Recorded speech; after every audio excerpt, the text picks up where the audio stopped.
I'm so excited for you, and as a person who has traveled by themselves with 8 puppies, I'm going to give you my tips and tricks on the best places to stop along the way.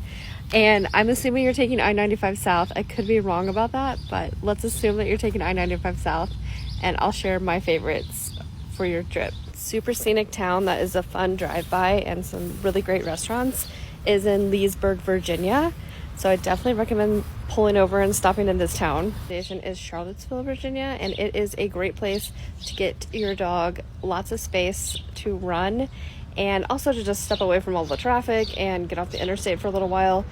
If you enjoy wine, there are a ton of gorgeous wineries in the surrounding area. Highly recommend Charlottesville. A great place in Virginia is McLean. I love this area. It's got some great photo opportunities. Again, a lot of places to let your dog get out and run. Now, popping down to the North Carolinas, I don't know if you want to get off on the highway and check out places like Wilmington or Hilton Head or Myrtle Beach, but if you don't want to do that, I highly recommend at least pulling over to Buc-ee's, which is right off of I-95 South, and this place is phenomenally entertaining, has tons of snack options, lots of gas. So if you want to take the dogs out there, they usually have like a dog park area as well. Another recommendation for a gas station that always has dog parks is Love's. So if you see some Love's, you should usually find some dog parks along those as well too.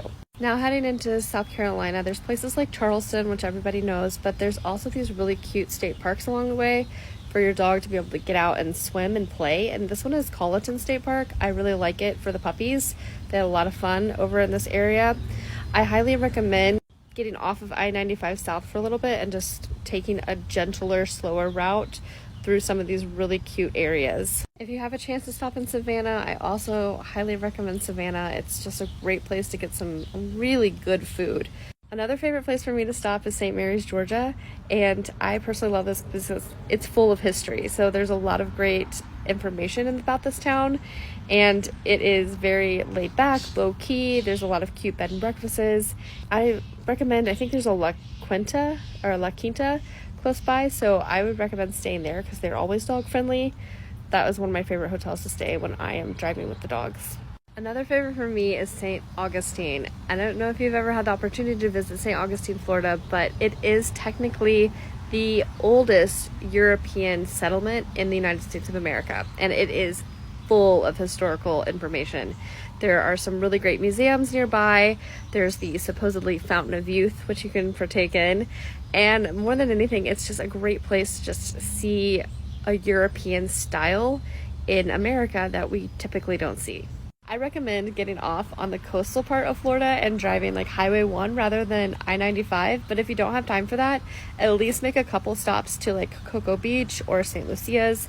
Those are some really cute coastal towns. Also, Jupiter, Florida is kind of fun, but once you get to Hollywood, I would recommend, if you have time, to check out Redland, Florida.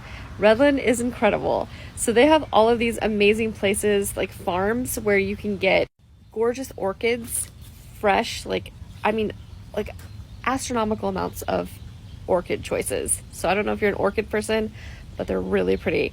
And then there's also like amazing fruits like guanabana and just exotic things to our usual Southwest and more from like South America, Central America. There are a lot of Central American fruits and South American fruits in this area in Redland, Florida. There's also some really great wineries to check out. It's just a really fun stop, so I highly recommend it. I know this is long. I'm going to split it up.